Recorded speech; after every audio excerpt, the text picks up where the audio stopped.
กับวันแรม8 ค่ำเดือนยี่รายการคดีโลกคดีธรรมมาพบกับสาธุชนเป็นประจำทุกวันจันทร์ถึงวันศุกร์และวันเสาร์อาทิตย์ทางสถานีวิทยุแห่งนี้ท่านผู้ฟังสามารถใช้โทรศัพท์มือถือระบบ Android ดาวน์โหลดแอปพลิเคชันที่ชื่อว่าวิทยุพุทธศาสนาทั่วไทยเพื่อติดตามรับฟังรายการนี้ได้เป็นประจำทุกวันแอปพลิเคชันนี้มีสถานีวิทยุพระพุทธศาสนาแห่งชาติรวมอยู่ภายในแอปจำนวน39สถานีทั่วไทยท่านสามารถเปิดรับฟังได้อย่างอิสระประชาสัมพันธ์ข่าวงานบุญซึ่งเป็นกิจกรรมของชาวพุทธของเราที่กำลังจะเกิดมีขึ้นอีกครั้งหนึ่งที่จังหวัดขอนแก่นขอเรียนเชิญสาธุชนทุกท่านที่อยู่ใกล้เคียงสถานที่หรือต่างสถานที่ก็ตามไปร่วมงานนี้โดยพร้อมเพรียงกันงานนี้เขาจะจัดกันขึ้นในระหว่างวันเสาร์ที่21 มกราคมถึงวันที่22 มกราคม1 วัน 1 คืนเท่านั้นเป็นงานปฏิบัติธรรมสัญจรพระธาตุขามแก่นสถานที่จัดงานก็คือวัดเจติภูมิตำบลบ้านขามอำเภอน้ำพองจังหวัดขอนแก่นครูบาอาจารย์สายธรรมอากาลิโกสถานีวิทยุพระพุทธศาสนาแห่งชาติประจำจังหวัดต่างๆนำพาคณะญาติโยมสาธุชนผู้ศรัทธาในพระพุทธศาสนามาร่วมกันปฏิบัติธรรมฟังธรรมกันตลอดทั้งคืนของวันเสาร์ที่21 มกราคมที่วัดเจติภูมิดังกล่าวจึงขอเรียนเชิญสาธุชน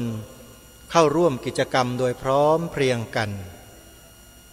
รายละเอียดต่างๆท่านสามารถโทรศัพท์สอบถามได้ที่หมายเลข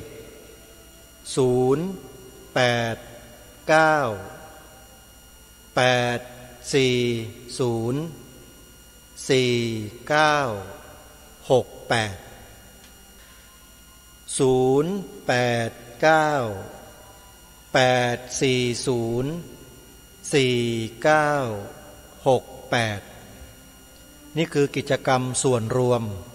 ของชาวพุทธซึ่งจะมีเช่นนี้เป็นประจำทุกปี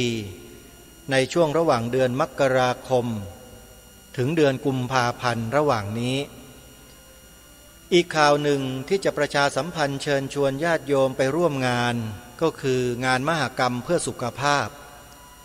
ซึ่งจะจัดให้มีขึ้น7 วันระหว่างวันที่12 มกราคมถึงวันที่18 มกราคมศกนี้ที่วัดสระแก้วอำเภอลาดยาวจังหวัดนครสวรรค์ใครที่สนใจยาสมุนไพรแท้ๆซึ่งเป็นของที่ปรุงจากสมุนไพรที่ผลิตขึ้นมาเพื่อการนี้โดยเฉพาะและมีผู้คนไปใช้บริการสมุนไพรที่วัดนี้หายจากอาการเจ็บไข้ได้ป่วยกันเป็นจำนวนมากทางวัดสระแก้วได้จัดกิจกรรมเป็นประจำทุกปีในระหว่างวันที่12 ถึง 18 มกราคมในปีนี้ก็ยังคงจัดเช่นเคยใครสนใจก็ไปร่วมงานกันได้ที่วัดสระแก้วอำเภอลาดยาวจังหวัดนครสวรรค์ส่วนในเดือนมีนาคมนั้นมีกิจกรรมอยู่หลายแห่งที่ทางรายการก็จะได้ทยอยประชาสัมพันธ์ให้กับสาธุชนได้รับทราบโดยทั่วกันอย่างเช่นในต้นเดือนมีนาคมก็จะมีงานวางโครงสร้างการสร้างพระพุทธรูปองค์ใหญ่ที่สุดในโลกคือหลวงพ่อพระพุทธเมตตาหน้าตักกว้าง79 เมตรสูง108 เมตร ญาติโยมลองนึกภาพดูนะว่าพ ระพุทธรูปประทับนั่งหน้าตักกว้าง79เมตรสูง108เมตรจะมีความยิ่งใหญ่อลังการโมโหฬารเพียงใดใหญ่กว่าวัดม่วงที่จังหวัดสิงห์บุรีหรือจังหวัดอ่างทองเนี่ยโยมชัยนาทหรืออย่างไรเนี่ยใหญ่กว่านั้นอีกใหญ่กว่าตั้ง2-3 เท่านู่นน่ะลองพิจารณาดูนะโยมนะว่าจะอลังการงานสร้างเพียงใดนะใครที่สนใจจะไปร่วมในงานวางโครงสร้างครั้งแรกของพระพุทธเมตตาองค์ใหญ่ที่สุดในโลกนะโยมไปได้ที่วัดป่าสิริโพคำม่อนกระทิงตำบลวังน้ำเขียวอำเภอวังน้ำเขียวจังหวัดนครราชสีมา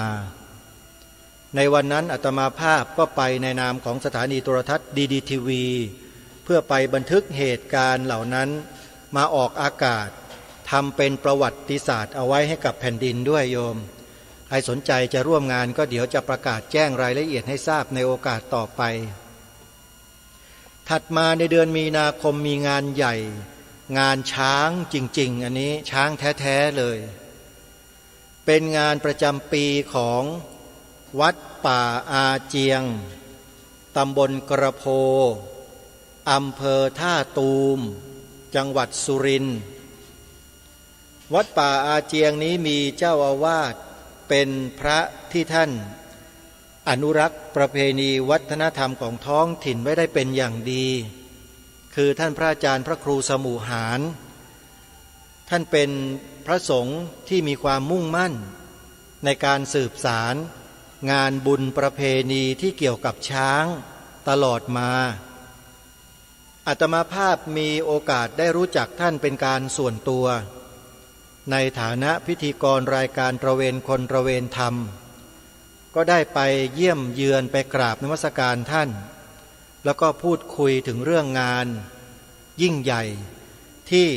เกิดขึ้นทุกปีที่วัดป่าอาเจียงแห่งนี้เป็นงานที่รวบรวมชาวกุยที่เป็นคนเลี้ยงช้างเป็นคนจับช้างจากในป่ามาขึ้นทูลเกล้าถวายแด่องค์พระมหากษัตริย์แห่งแผ่นดินสยามของเราตั้งแต่ยุคเริ่มต้นมีราชอาณาจักรมาเลยทีเดียวถ้าจะกล่าวให้เห็นภาพและมีปรากฏในพงศาวดารก็เช่นอย่างยุคกรุงสุโขทัยกรุงศรีอยุธยาเป็นต้นจะมีประวัติที่เขียนไว้ถึงชาวกุยที่จับช้างมาขึ้นทูลเกล้าถวายเรียกว่าเป็นช้างสำคัญชาวกุยเหล่านี้มีถิ่นอาศัยอยู่ในพื้นที่รอยต่อ3ประเทศคือตอนใต้ของลาวตอนทิศตะวันตกเฉียงใต้ของกัมพูชาและทิศตะวันออกของประเทศไทยของเราตะวันออกเฉียงเหนือนะโยมนะอยู่ในเขตจังหวัดอุบลราชธานี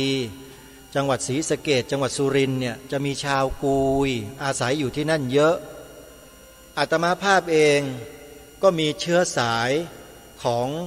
คนเลี้ยงช้างที่จังหวัดสุรินทร์อยู่เหมือนกันโยมอาตมาก็เลยคิดว่าน่าจะเป็นบุญสัมพันธ์ในการทำงานร่วมกันกับเจ้าวาดวัดป่าอาเจียงซึ่งจะมีงานใหญ่จัดขึ้นที่วัดป่าอาเจียงในเดือนมีนาคมนี้ตรงกับวันที่11-12 มีนาคมใครที่จะไปเที่ยวงานดังกล่าวก็เดินทางไปได้ให้พิมพ์ชื่อวัดป่าอาเจียงลงใน Google Map ในแผนที่อิเล็กทรอนิกส์เนี่ยโยมแล้วก็ถามหาเส้นทางได้เลยแต่ถ้าจะพิมพ์หาเนี่ยควรจะเข้าไปในพื้นที่จังหวัดสุรินทร์ก่อนแล้วค่อยพิมพ์หาถ้าท่านอยู่ในจังหวัดต่างจังหวัดแล้วพิมพ์หาเนี่ยมันจะพาท่านไปไหนก็ไม่รู้แหละไอ้ GPIS เนี่ยไอ้ Google เนี่ยนะอย่าไปไว้ใจมันมากให้มาในพื้นที่จังหวัดสุรินทร์โดยเฉพาะอยู่ในอำเภอท่าตูมได้ยิ่งดีแล้วค่อยกดหาวัดป่าอาเจียงมันจะพาท่านมาอย่างถูกทางถูกต้องแล้วก็สะดวกสบายมากอันนี้เป็นเคล็ดลับนะ ไม่ใช่อยู่กรุงเทพแล้วไปกดหาวัดป่าอาเจียนมันก็พาท่านทะลุปูโป่งไปในป่าในเขาโดยไม่รู้ตัวอย่าไปเชื่อมันมากนะฮะอันนี้ขอเตือนไว้ในฐานะที่เป็นคนใช้ Google Map หรือใช้แผนที่ใน Google มาโดยตลอดเนี่ยมีประสบการณ์มานานมากจนรู้จักมันดีแล้วเวลายังไม่อยู่ในพื้นที่อย่าไปกดหานะโยมให้เข้าไปในพื้นที่ก่อนสมมุติว่าเราจะไปในจังหวัดไหนให้เราเข้าไปในเขตจังหวัดนั้นพอใกล้จะถึงที่เห็นว่ามันจวนเจียนแล้วน่าจะกดหาได้นั่นแหละถึงจะกดอย่าไปอยู่ต่างจังหวัดแล้วกด Google ตัวนี้มันเป็น AI มันใช้สมองของคนเนี่ยเขียนโปรแกรมขึ้นมาแล้วเวลามันจะคำนวณหาพื้นที่หรือถนนเส้นทางเนี่ยมันจะคำนวณเละไปหมดอ่ะมันไม่ไปตามทางที่ควรจะไปโยมบางทีพาเข้ารกเข้าพงเข้าป่าเข้าดงเข้าไปถนนลูกรังอย่างเงี้ยพอขับออกมาถนนลาดยางพอดีหัวแดงกันหมดเลยมันเป็นซะอย่างนี้นะไอ้พวกเครื่องมืออิเล็กทรอนิกส์เนี่ยบางทีมันพึ่งไม่ได้เลยนะเพราะนั้นเวลาจะใช้สิ่งเหล่านี้เราเป็นมนุษย์โยมอย่าไปโง่กว่ามันพูดภาษาไทยๆง่ายๆนะเราต้องฉลาดในการใช้มันให้เป็นประโยชน์มากที่สุดคือไปถึงพื้นที่ใกล้ๆก่อนแล้วก็กดหาเราถึงจะเข้าในเส้นทางที่ถูกต้องและเหมาะสมได้อันนี้ต้องขอฝากไว้นะอันนี้ก็เป็นงานที่วัดป่าอาเจียงเดือนมีนาคมแล้วก็รู้สึกว่าจะมีงานปริวาสกรรมที่วัดศรีอุดมวงศ์ด้วยแต่จะเป็นวันไหนอย่างไรนั้นยังไม่แน่ใจแต่ขอประกาศไว้ก่อนแล้วกันว่าเดือนมีนาคมที่วัดศรีอุดมวงศ์ตำบลศรีสงครามอำเภอวังสะพุงจังหวัดเลยของท่านพระครูดมวรานุวัฒน์เนี่ยจัดงานปริวาสกรรมเป็นประจำทุกปีก็ขอกราบนิมนต์ครูบาอาจารย์นะครับให้ติดต่อไปสอบถามที่วัดศรีอุดมวงศ์ได้โดยตรงเลยถ้าจะเข้าอยู่ปริวาสกรรมในเดือนมีนาคมนะครับที่วัดศรีอุดมวงศ์นั้นยินดีต้อนรับครับโทรไปที่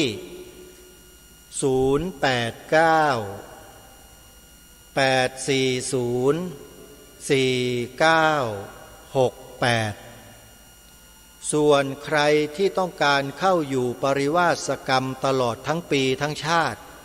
ไม่มีวันหยุดในประเทศไทยมีไม่กี่วัดนะครับแต่วัดที่กระผมขอแนะนำให้ไปอยู่ปริวาสนะครับคือวัดหนองกาย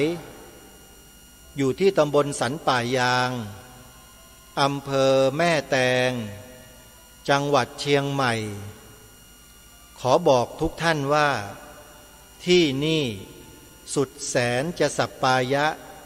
เงียบสงัดสงบเหมาะสมกับการบำเพ็ญสมณธรรมอย่างยิ่งไม่น่าเชื่อฮะวัดหนองกายใครเข้าไปก็อยู่แค่บริเวณวิหารของหลวงพ่อชัยมงคลกราบไหว้บูชาเสร็จแล้วก็กลับแต่หารู้ไม่ว่าวัดหนองกายนั้นมีสถานธรรมหรือสถานที่แยกออกไปต่างหากอยู่ด้านในที่มีป่าไม้มีต้นไม้ร่มรื่นมากท่านเจ้าวาดท่านได้จัดได้ทำเอาไว้ในพระบวรพุทธศาสนาท่านประกาศหาเจ้าภาพซื้อที่ดินขยายพื้นที่ธรณีสงฆ์ออกไปอีกใครที่จะร่วมบุญกับท่านนะโยมจดเบอร์โทรศัพท์ไว้นะอาตมาภาพขอสนับสนุนเต็มที่เลยโยม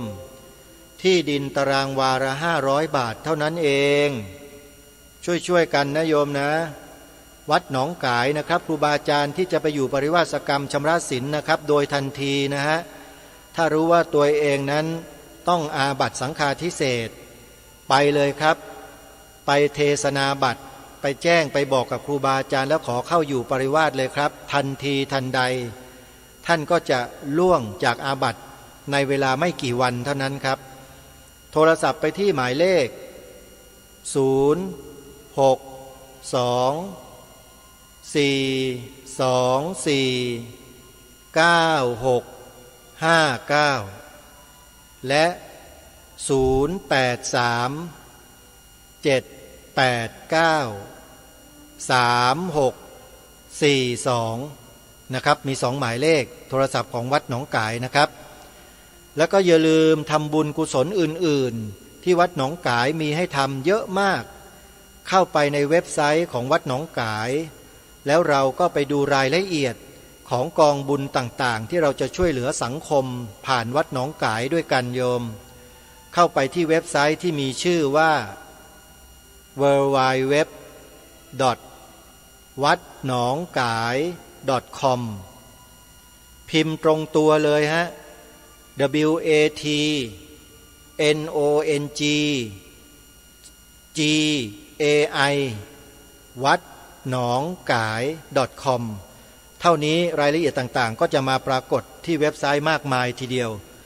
ก็ขอแจ้งประชาสัมพันธ์ให้ทราบโดยทั่วกันส่วนกิจกรรมอื่นๆนอกจาก3กิจกรรมในเดือนมีนาคมนี้แล้วถ้ามีรายละเอียดอื่นใดจะมาแจ้งให้ทราบในโอกาสต่อไปนะโยมนะในช่วงนี้ได้เตรียมเนื้อหาซึ่งเป็นบทความ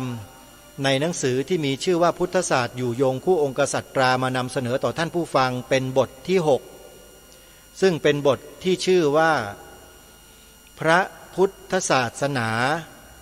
ในสมัยกรุงสุโขทัยตั้งอกตั้งใจสดับรับฟังประวัติศาสตร์ชาติไทยของเราตรงนี้ให้ดีท่านผู้ฟังเราจะได้รู้อะไรเยอะแยะมากมายทีเดียวว่าในยุคกรุงสุโขทัยนั้นได้รับพระพุทธศาสนาเถรวาทมาจากที่ไหนอย่างไรแล้วสืบสารต่อมาถึงพวกเรายาวนานเป็นนับพันปีมาได้อย่างไรอันนี้สำคัญมากเรื่องของการสืบสารต่อยอดเนี่ยซึ่งรายการคดีโลกคดีธรรมนั้นย้ำมาโดยตลอดว่าการรักษาสืบสารรักษาต่อยอดพระพุทธศาสนาตั้งแต่ในอดีตเป็นพันปีมาจนถึงพวกเราจนถึงวันนี้ได้เนี่ยเขาสืบสารต่อยอดกันมาอย่างไรเดี๋ยวเราลองไปสดับรับฟังกันดูนะโยมนะเพื่อเราจะได้แง่คิดได้มุมมองอะไรต่างๆใหม่ๆจากการได้สดับรับฟังโดยพร้อมเพรียงกันเพื่อไม่ให้เป็นการเสียเวลาเดี๋ยวเราไปติดตามรับฟังบทความเรื่องพระพุทธศาสนาในสมัยสุโขทัยในหนังสือที่มีชื่อว่าพุทธศาสตร์อยู่ยงคู่องค์กษัตริย์ได้พร้อมๆกันณบัดนี้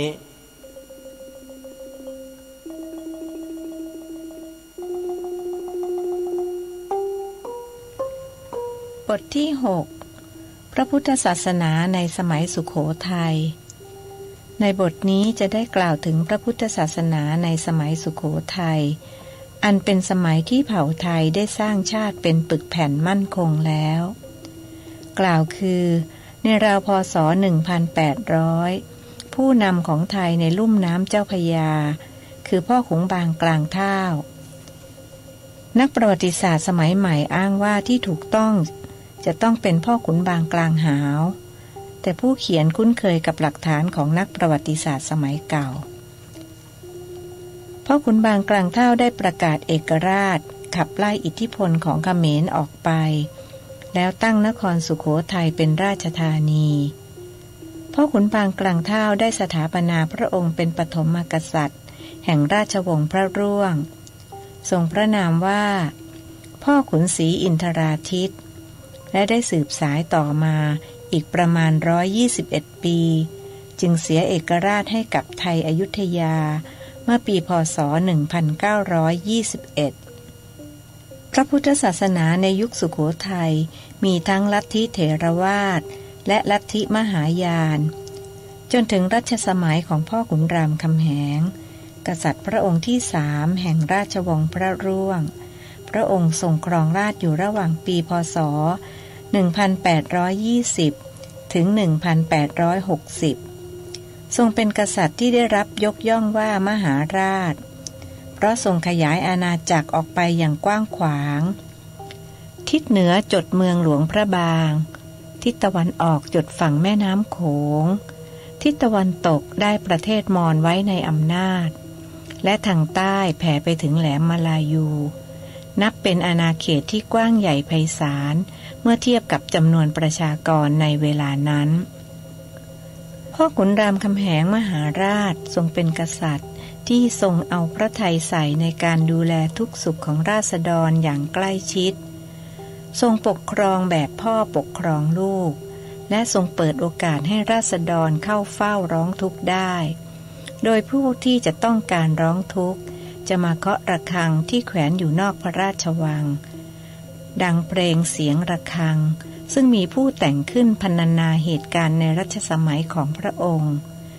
ผู้เขียนไม่ทราบว่าท่านผู้แต่งเป็นใครจำได้เพียงว่าสมัยที่ผู้เขียนเรียนอยู่ชั้นมัธยมศึกษาปีที่2 วงเล็บปีพศ 2508 คุณครูได้คิดท่ารำประกอบเพลงให้นักเรียนรำเนื้อเพลงเท่าที่จำได้มีดังนี้เมื่อได้ยินเสียงระฆังที่แขวนนอกวัง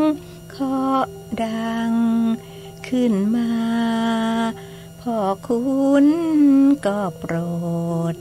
ไม่ทรงถือโทษเรียกเข้าไปหามีคดีคำร้องผิดพ้องข้องใจทุกร้อนอย่างไรก็ทรงแก้ปัญหาเป็นพระคุณอุ่นใจของชาวไร่ชาวนาเฉลิมพระคุณทั่วหน้าเขตแคว้นสุโขทัยโอ้องค์พ่อขุนรามผู้เลืองชื่อลือพระนามว่าเป็นยอดกษัตริย์ไทยทรงพระดุงรุ่งเรืองเขตแคว้นประเทืองสร้างบ้านแปลงเมืองให้แก่ไทยทั้งหลายขอยกพระคุณขึ้นทูลเถิดไว้ประชาชาวไทยจะรักพระองค์ตลอดกาลชาติไทยพ้องไทยจงใฝ่ใจรู้คุณผู้เมตตาการุณคำจุนชาติเสมอมาสร้างความดีงามก่อความก้าวหน้า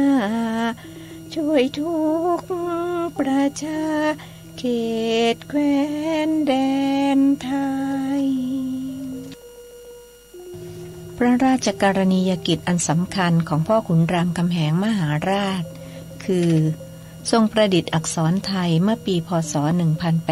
1826แล้วโปรดให้จารึกตัวอักษรลงบนหลักศิลาเป็นต้นเขาตัวอักษรไทยสืบต่อมาจนถึงปัจจุบันทำให้ชาติไทยมีภาษาเป็นของตนเองซึ่งนับเป็นมรดกอันล้ำค่าทางวัฒนธรรมแสดงให้เห็นว่าชาติไทยมีเอกลักษณ์มีเอกราชและมีอารยธรรมที่น่าภาคภูมิใจยิ่ง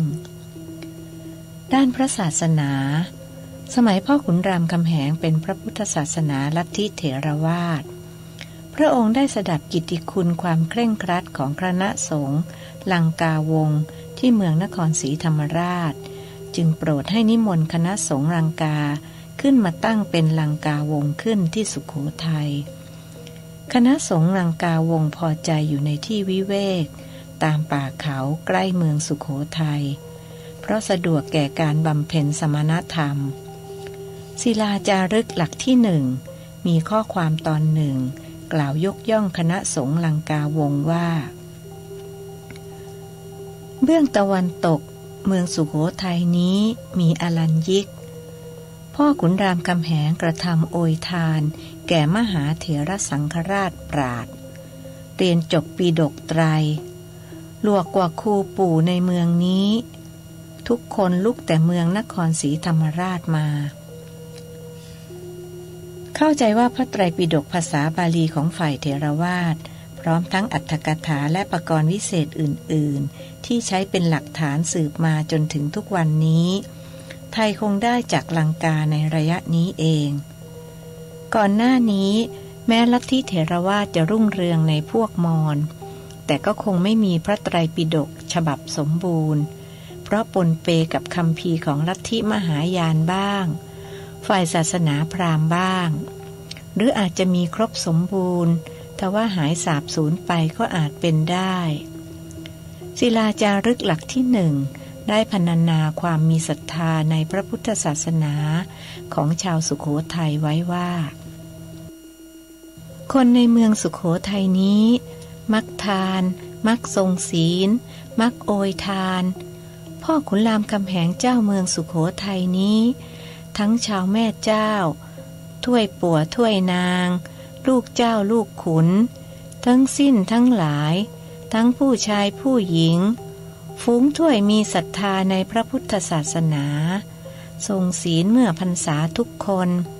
เมื่อออกพรรษากลานกฐินเดือนหนึ่งจึงแล้วข้อความตอนนี้พรรณนาให้เห็นการดำเนินชีวิตของคนสมัยกรุงสุโขทัยเป็นราชธานีว่าประชาชนเมืองสุโขทัยเป็นผู้ยึดมั่นในพระพุทธศาสนามีการให้ทานรักษาศีลทั้งหญิงและชายตั้งแต่พระมหากษัตริย์เจ้าขุนมูลนายจนถึงชาวบ้านจะรักษาศีลวงเล็บหมายถึงอุโบสถศีลในเทศกาลเข้าพรรษาทุกคนส่วนนอกพรรษาก็รักษาศีลห้าเมื่อทุกคนต่างยึดมั่นในคำสอนของพระพุทธศาสนาจึงไม่มีการเบียดเบียนกันไม่มีโจรผู้ร้ายไม่มีคดีฆ่าข่มขืนเหมือนในสังคมปัจจุบันที่แม้แต่พ่อบังเกิดเกล้าก็ยังข่มขืนลูกของตัวเองเพราะขาดศีลธรรมไม่ยึดมั่นในพระศาสนาสังคมก็เดือดร้อนวุ่นวายมีปัญหาไปแทบจะทั่วทุกหย่อมหญ้าแม้ว่าจะมีพระมหากษัตริย์ที่ล้ำเลิศประเสริฐที่สุดแต่ประชาชนบางพวกก็ไม่นำพาไม่ดำเนินตามรอยพระยุคลบาทไม่เคารพสถาบันชาติศาสนาและพระมหากษัตริย์ขาดศีลไร้ธรรมนำชีวิตทั้งที่วัตถุเจริญแต่จิตใจกลับเสื่อมทรามลงความศรัทธาปฏิบัติศาสนกิจของคนเมืองสุโขทัยในครั้งกโน้นดังที่กล่าวไว้ในศิลาจารึกได้กลายเป็นวัฒนธรรมอันหนึ่งของชาติไทยสืบมาแต่บัดนั้นพระพุทธศาสนาในรัชสมัยพระมหาธรรมราชาลิไทยพระมหาธรรมราชาลิไทยเป็นกษัตริย์องค์ที่5แห่งราชวงศ์พระร่วงทรงครองราชย์ระหว่างปีพ.ศ. 1897 ถึงพ.ศ. 1919 ได้ทรงอาราธนาพระมหาสวามีสังฆราชลังกาเข้ามาเป็นพระอุปัชฌาย์ของพระองค์เมื่อทรงผนวดเป็นพระภิกษุณวัดป่ามะม่วงเป็นการบำเพ็ญเนกขมบารมีเมื่อปีพ.ศ. 1905นับเป็นพระมหากษัตริย์พระองค์แรกของไทยที่ผนวดในพระบวรพุทธศาสนาพิธีผนวดทำเป็น2 ขั้นตอนกล่าวคือตอนบรรพชาเป็นสามเณรกระทำในพระราชมณฑียนต่อหน้าพระสุวรรณปฏิมาก่อนบรรพชาทรงเปลี่ยนเพศเป็นดาบสทรงประกาศพระราชปฏิญาณท่ามกลางสงฆ์ว่าทรงปรารถนาพระโพธิญาณคือการได้ตรัสรู้เป็นพระพุทธเจ้าในอนาคตพระสังฆราชลังกาสรรเสริญพระจริยาวัดหลังบรรพชาแล้วขณะที่เสด็จไปรับพิธีอุปสมบทที่วัดป่ามะม่วงว่าทรงมีอินทรีย์สังวรยิ่งนักดังพระมหาเถระผู้บวชแล้วถึง60 พรรษาตอนที่2ทำพิธีสวดยัตติอุปสมบทที่วัดป่ามะม่วงทรงลาผนวดปริวัติเพศเป็นคฤหัสถ์ขึ้นครองราชย์อีกครั้งหนึ่งเพราะการทูลอ้อนวอนของเหล่าอมาตย์พระมหาธรรมราชาลิไทยทรงศึกษาพระไตรปิฎกแตกฉานถึงกับทรงพระราชนิพนธ์ตีภูมิกถาวงเล็บเรียกกันในปัจจุบันว่าไตรภูมิพระร่วงแต่ภูมิกถาพรรณนาถึงเรื่องกามภูมิ รูปภูมิอรูปภูมิและกุศลอกุศลกรรมของสัมสัตว์ที่จะพาไปเสวยสุขหรือเสวยทุกข์ในภูมินั้นๆอย่างละเอียดทรงรวบรวมหลักฐานที่มาต่างๆจากอรรถกถาดีกาปกรณ์วิเศษรวม30คัมภีร์แสดงว่าการศึกษาพระปริยัติธรรมในสมัยนั้นรุ่งเรืองมากหนังสือไตรภูมิพระร่วงจัดได้ว่าเป็นวรรณคดีพระพุทธศาสนาภาษาไทยเล่มแรกและในรัชสมัยของพระมหาธรรมราชาลิไทยนี้กล่าวได้ว่าเป็นยุคที่พระพุทธศาสนาเจริญรุ่งเรืองที่สุดและพระปฏิมากรพุทธชินราชเมืองพิษณุโลกก็สร้างในรัชสมัยของพระองค์นอกจากพระพุทธชินราชที่หล่อขึ้นในสมัยของพระองค์แล้วยังมีพระพุทธรูปอื่นๆอีกเช่นพระพุทธชินสีห์และพระศรีศาสดานอกจากการหล่อพระพุทธปฏิมาแล้วพระองค์ยังทรงมีพระราชศรัทธาในพระศาสนาถึงกับทรงอุทิศพระราชมนเทียนให้เป็นที่สอนปริยัติธรรมแก่พระภิกษุสามเณรนับได้ว่าเป็นโรงเรียนไทยแห่งแรกและเป็นแบบอย่างให้พระมหากษัตริย์สมัยอยุธยาและรัตนโกสินทร์ทรงดำเนินตามดังได้กล่าวมาแล้วในบทที่หนึ่งว่าพระพุทธศาสนาได้แพร่เข้ามาสู่ประเทศไทยในพุทธศตวรรษที่3และพระพุทธศาสนาได้กลายเป็นศาสนาประจำชาติไทยมาตั้งแต่ครั้งนั้นแต่เนื่องจากสมัยนั้นอาณาจักรไทยยังกระจัดกระจายและแบ่งเป็นหลายสายแล้วก็ไม่ได้มีแต่เฉพาะคนเชื้อชาติไทยหากมีเชื้อชาติอื่นปะปนอยู่เช่นมอญเขมรไทยใหญ่ขอมเป็นต้นเพิ่งจะมาเป็นปึกแผ่นอย่างสมบูรณ์ในสมัยสุโขทัยซึ่งก็รับพระพุทธศาสนาเป็นศาสนาประจำชาติเช่นเดียวกับอาณาจักรอื่นๆก่อนหน้านี้เช่นอาณาจักรฟูนันอาณาจักรทวาราวดีวงเล็บซึ่งประชาชนส่วนใหญ่เป็นมอญอาณาจักรศรีวิชัยอาณาจักรไอ้ลาวอาณาจักรน่านเจ้าเป็นต้นและแม้สมัยลพบุรีพ.ศ. 1500 ถึง 1800 ก็มีพวกเขมรปกครองพอมาถึงสมัยสุโขทัยพ่อขุนบางกลางท่าวได้ขับไล่อิทธิพลของเขมรออกไปตั้งเป็นราชธานีขึ้นและไทยสมัยสุโขทัยก็เป็นบรรพบุรุษของไทยต่อมาจนถึงยุคปัจจุบันหากก็มีข้อที่น่าสังเกตว่าอาณาจักรต่างๆเหล่านี้ต่างก็มีพระพุทธศาสนาเป็นศาสนาประจำชาติไม่ปรากฏว่ามีศาสนาอื่นและพระพุทธศาสนาในช่วงระยะเวลาดังกล่าวก็มีทั้งลัทธิเถรวาทและลัทธิมหายานครั้นถึงรัชสมัยของพ่อขุนรามคำแหงมหาราชก็เหลือแต่ลัทธิเถรวาทและเป็นเถรวาทแบบลังกาบางครั้งจึงเรียกว่าลัทธิลังกาวงศ์ดังที่กล่าวมาแล้วเมื่อสิ้นรัชสมัยของพระมหาธรรมราชาลิไทยสุโขทัยก็เสื่อมอำนาจลงที่สุดต้องตกเป็นประเทศราชของไทยกรุงศรีอยุธยาเมื่อปีพ.ศ. 1921และต่อมาอีก60ปีเศษก็ถูกผนวกเป็นหัวเมืองหนึ่งของราชอาณาจักรอยุธยา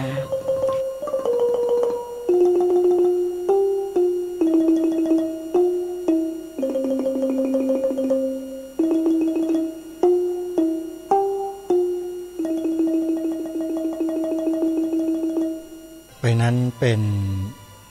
เนื้อความของบทความในบทที่6ที่มีชื่อว่าพระพุทธศาสนาในสมัยกรุงสุโขทัยกรุงสุโขทัยนั้นถือว่าเป็นราชอาณาจักรที่มั่นคงและเป็นราชอาณาจักรแรกที่ได้ถูกจัดตั้งขึ้นอย่างเป็นระบบมีแบบแผนมีการบริหารงานที่เป็นมืออาชีพซึ่งจริงๆแล้วไม่ได้หมายความว่าสังคมไทยของเรา แต่ก่อนหน้ายุคกรุงสุโขทัยจะไม่มีก็หาไม่ได้แต่มีมาก่อนหน้านั้นแล้วเป็นจำนวนระยะเวลาที่ยาวนานมาก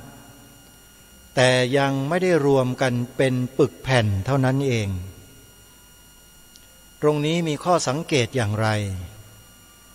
มีข้อสังเกตก็คือว่า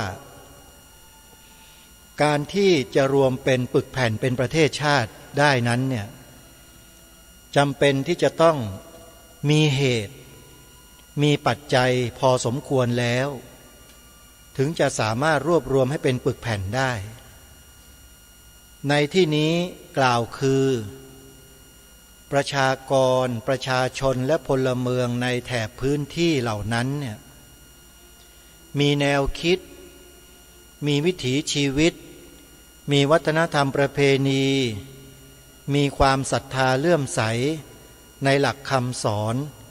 ที่ไม่แตกต่างกันอยู่เป็นพื้นพอถึงจังหวะโอกาสเวลาที่เห็นว่าเหมาะสมแล้วผู้ที่ตั้งตนเองเป็นกษัตริย์ผู้ปกครองก็ได้รวบรวมผืนแผ่นดินให้เป็นหนึ่งเดียวแล้วก็ประกาศให้เป็นราชอาณาจักรหนึ่งเดียวแล้วกรุงสุโขทัยก็ได้เกิดขึ้นในยุคนั้นเมื่อประมาณปีพระพุทธศักราช 1,800 เศษโดยพ่อขุนบางกลางเท้าหรือขุนบางกลางหาวชื่อนั้นจะแตกต่างกันนั้นไม่สำคัญแต่เป็นบุคคลเดียวกันก็ถือว่าใช้ได้ก็รวบรวมไพร่พลประชาชนให้เป็นปึกแผ่นแล้วก็ประกาศตั้งเป็นราชอาณาจักรสุโขทัยขึ้นมาตรงนี้แหละเป็นเครื่องบ่งบอกให้เห็นได้ว่า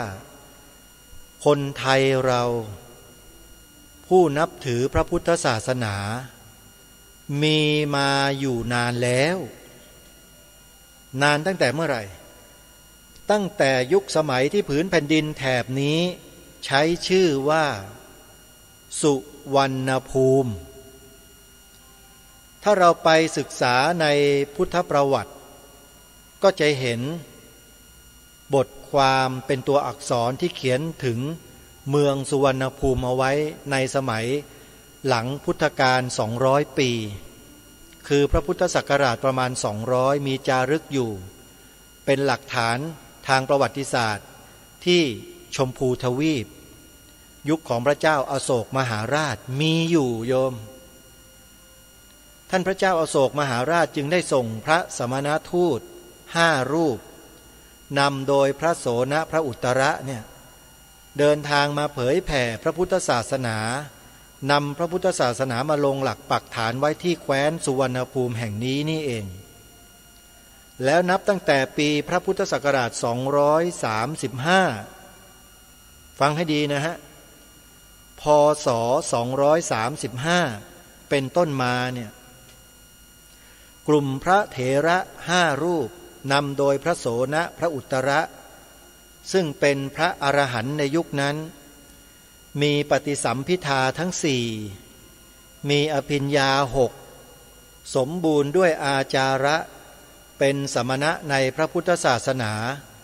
ออกเผยแผ่หลักธรรมคำสอนขององค์สมเด็จพระสัมมาสัมพุทธเจ้าได้อย่างถูกต้องอย่างตรงประเด็น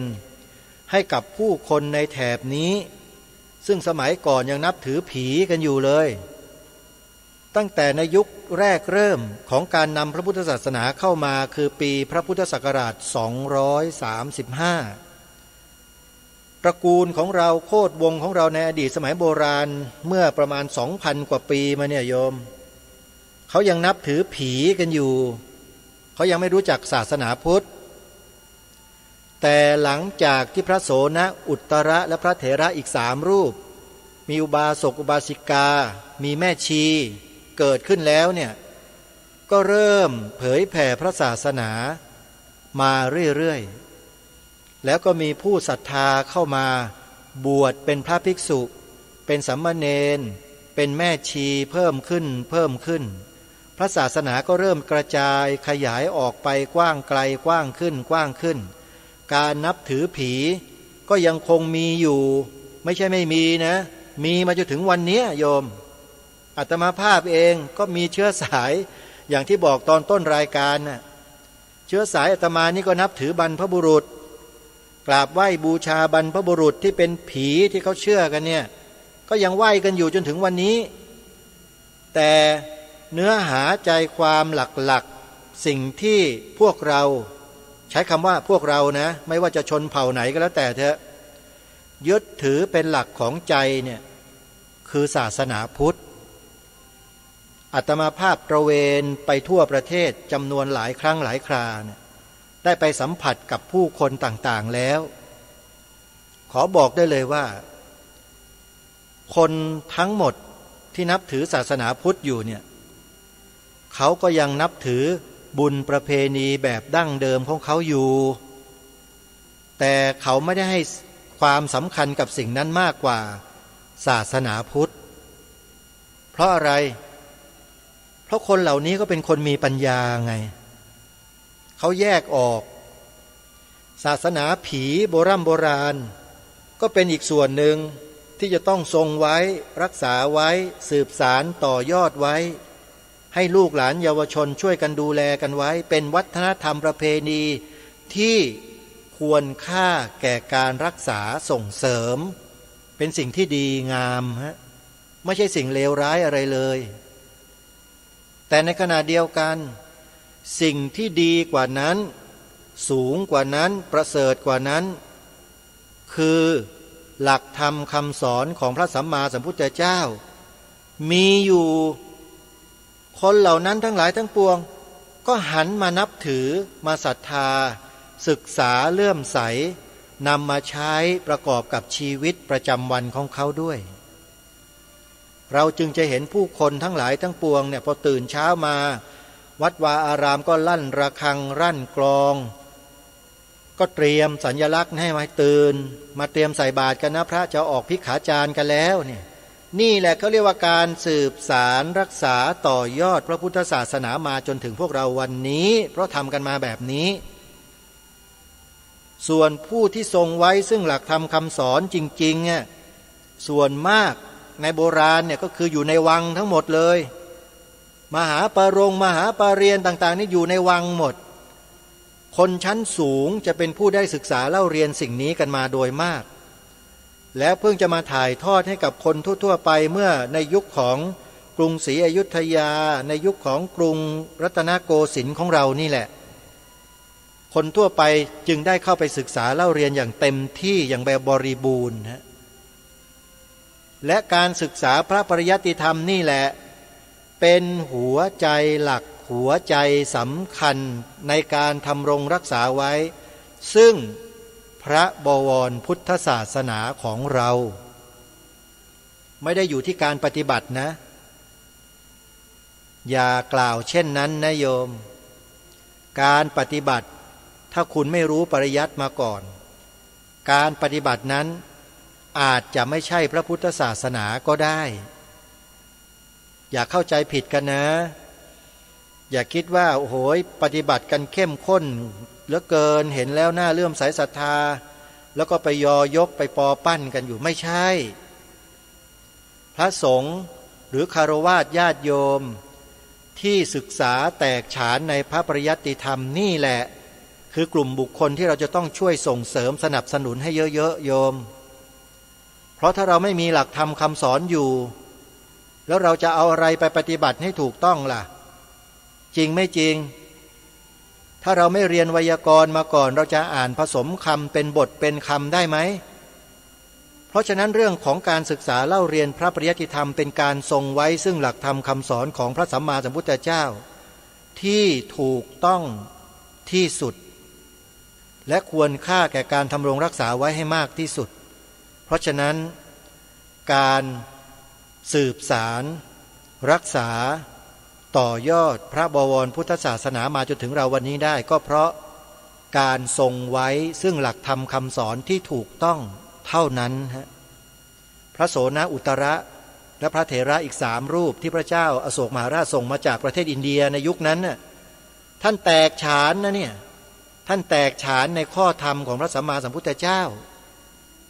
แล้วก็มีการสืบมาทรงมารักษามา แล้วมาสอดรับกับคำสอนที่เป็นรูปเล่มพระไตรปิฎกเป็นคัมภีร์ที่มาจากลังกาเข้าสู่นครศรีธรรมราชสมัยพ่อขุนรามคำแหงก็ได้อัญเชิญหลักธรรมคำสอนนั้นมาไว้ที่กรุงสุโขทัยจึงเกิดการศึกษาเล่าเรียนพระปริยัติธรรมเกิดขึ้นอย่างเป็นแบบแผนตั้งแต่บัดนั้นเป็นต้นมาด้วยประการฉนี้แลนี่คือที่มาที่ไปของการสืบสานรักษาต่อยอดพุทธศาสนาของเราในยุคกรุงสุโขทัยเดี๋ยววันพรุ่งนี้เรามาติดตามรับฟังกันต่อวันนี้เวลาของรายการหมดลงแล้วท่านผู้ฟังต้องขอสมมุติยุติรายการไว้แต่เพียงเท่านี้ไว้พบกันใหม่ในวันต่อไปขอความสุขความสวัสดีในธรรมแห่งองค์สมเด็จพระสัมมาสัมพุทธเจ้าจงปรากฏเกิดมีขึ้นในจิตใจของท่านผู้ฟังทุกท่านทุกคนเทินขอเจริญพรกล้าคิดก็ต้องกล้าทำอย่ากลัวถ้าทำความดีเป็นศึกษาปัญหาให้ทันท่วงทีเมืองไทยจะพัฒนากว่านี้รายการดีๆคดีโลกคดีธรรมขอรำพันบรรยายความคิดเครื่องหมายแห่งสีทั้งสามงามถนัดขาวคือบริสุทธิ์สีสวัสดิ์หมายพระไตรรัตน์และธรรมะคุ้มจิตไทยแดงคือโลหิตเราใสซึ่งยอมสละได้เพื่อรักษาชาติศาสนาน้ำเงินคือสีโสภาอันจอมกระชากถ้าโปรดเป็นของส่วนองค์จับริ้วเข้าเป็นไตรรงค์จึงเป็นสีธงที่รักแห่งเราชาวไทยทหารอวตารนำไปยงยุทธวิชัยวิชิตก็ชูเกียรติสยามประเทศไทยที่เจริญมั่นคงมาได้จนถึงทุกวันนี้มิได้เกิดขึ้นจากความหวาดกลัวอย่างคลาดเขลาแต่บรรพบุรุษไทยของเราทุกยุคทุกสมัยล้วนแต่มีความกล้าหาญและชาญฉลาดปกป้องเอกราชสร้างชาติให้เกิดความมั่นคงโดยมีธงแห่งพระไตรรัตน์เป็นเครื่องนำชัยจึงเป็นที่มาที่ไปของรายการคดีโลกคดีธรรมกล้าคิดก็ต้องกล้าทำอย่ากลัวถ้าทำความดีเป็นศึกษาปัญหาให้ทันท่วงที